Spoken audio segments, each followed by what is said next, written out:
morning, and welcome to cloudy Winnipeg. Yeah, it's morning, but just barely. Yeah, the morning sort of got away on me, doing other stuff. Anyway, I don't think I'm going to be getting out on the e-bike today. I was noticing that the Weather Channel is predicting snow flurries and rain for a little later. And a little later is when I was probably going to get out. Okay, we did have a sunrise this morning. It was you wouldn't know it now, but the sun did come up. I'll put it at the end of today's video. Now, it was unanimous. People liked widescreen a lot better than the GoPro's full sensors view. Well, I did too, but I just wanted to sort of try it. I like the fact that we got the top and the bottom of the screen. Well, maybe I'll talk about that later. Anyway, what are we going to do here now? Well, I think we are about as done, step 21, as we can get until I paint this. In fact, yeah, that's it. We are done with step 21 now. We got the holes drilled for the lights, and the three extra holes for the extra lights that I'm hoping are going to not block anything else off that, when we mount it. That's another good reason for putting the LEDs in after everything is basically done. Because if there's something that's going to be in the way, I can either move the hole or maybe not have the LED at all. I think we are ready here to turn to step 22. And it looks like we are going to be working on the toilet.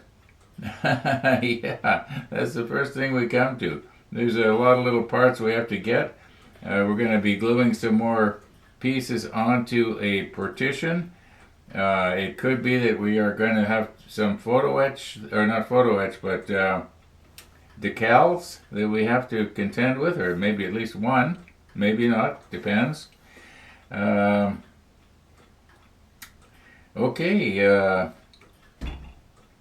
yeah, let's recompose here and get our sprues. It looks like everything for the toilet is on the, here, there is a piece of photo etch. It goes on the K53, photo etch number 6. And it goes on K53. But everything else is at the beginning here is on the K sprue, and this stuff here, that's K. Okay, this long piece is L. Yeah, let's grab our K sprue and nip some parts. At least we'll get the first half nipped off here. I don't know if I need to nip everything off, although it might be a good idea. Get all the parts for 22 done. We're probably going to just about empty the K sprue from the looks of things here. Okay. I am just not getting anywhere here today. The clock just struck 12. And now, I want to show you something. Just noticed this a few minutes ago. You notice it says G here in brackets? G. Or down here we've got an H.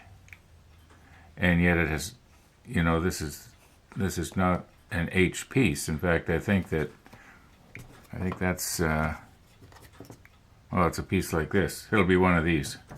Yeah, does anybody know what's that stand for? Okay. What I'm going to do here is, I know that in the past, at least recently, I showed nipping off almost every single piece. I'm not going to do that. I'm just going to go ahead and get the parts and get them cleaned up.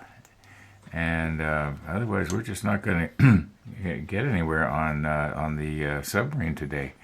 Okay, for instance, you can see here that the K48 is obviously this piece right here. And yeah, some of the pieces are really obvious. And then this little piece of piping here, the 51, is clearly this one right here. And we got to put a little tiny piece of photo etch on the end of it. I guess we'll have to get the macro lens out for that one. Okay, I'm going to go ahead and get all the parts that I can now for step 22. I don't know how successful I'm going to be. I was noticing about 10 minutes ago the sun came out, but then it disappeared again. So I don't know. If that's the case, yeah, I'm going to want to get out. As Tennessee Jim says, you can always tell how long the episode is going to be, or rather you can tell whether I got out on the e-bike or not without seeing the episode just by going by how long it is. So it could be that come this summer there's going to be a lot of short episodes.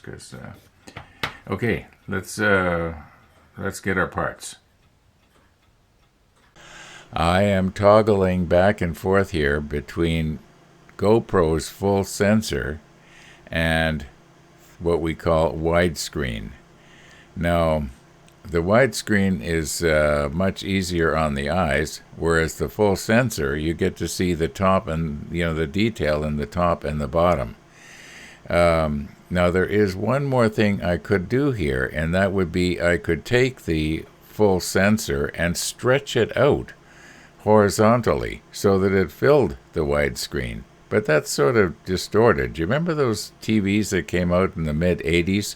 They were supposed to be widescreen, and what they would do is they would take the ordinary 4x5 that most television channels were broadcasting on, and they would stretch it out. It looked terrible. I don't know why anybody bought them, but people did. Anyway, fortunately, we soon got out of that to what we've got now. Anyway, it is unanimous. Everybody likes the widescreen better than the what I call full screen or full GoPro sensor.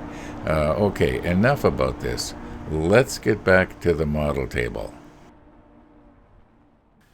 Okay, I want to keep in mind now that, I'm going to throw these out. Some of these pieces are actually a lot smaller than the sprue that we just snipped off here. Now, I know that some of you are kind of anxious to see what did I do here with this bracket, so I'll show you what I did there. We've got all the pieces now, except for the, number 6 that we need off the photo etch piece. But we're going to have to get that one tomorrow, because I'm going to wind her up here real quick. Let's just sort of recompose here, and I'll stick the camera on the helmet, because I'm planning on going out. Unless when I look at the radar weather, it turns out that something vicious is moving in which case I'm not going to take the chance. It's bad enough to be wet, but if you're cold and wet, it's going to really not be any fun. Okay, let's recompose here and stick this on this. Okay, remember yesterday I was talking about using screws that weren't going to go all the way in and puncture me in the forehead. Okay, you can see here, if I can get my fingers out of the way, that there's quite a distance from the screw to where the plastic, or this is sort of some kind of hard foam, I believe, I'm not sure. Anyway, and the screws are probably about 5/8 of an inch long, and it seems to be on there fairly well. Now, yesterday I used this thing here, and I was pleasantly surprised at how well. It's kind of hard to get on. See, maybe if I put it on this way first. Whoops. The lens cap comes off, I think, a little bit too easily.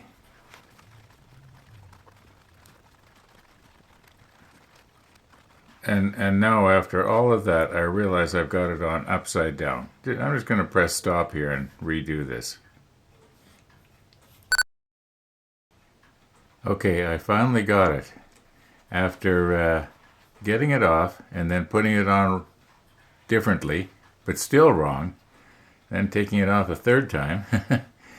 Oh, I finally got it. Okay, so the idea of this is that it's supposed to be like a wind muff or a dead cat. And it actually, I think I started to say, I was pleasantly surprised at how well it actually worked. Okay, I'm going to try and do this on camera here.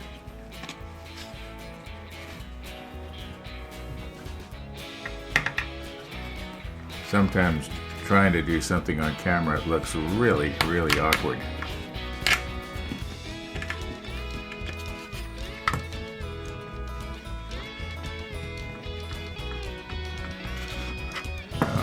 Okay.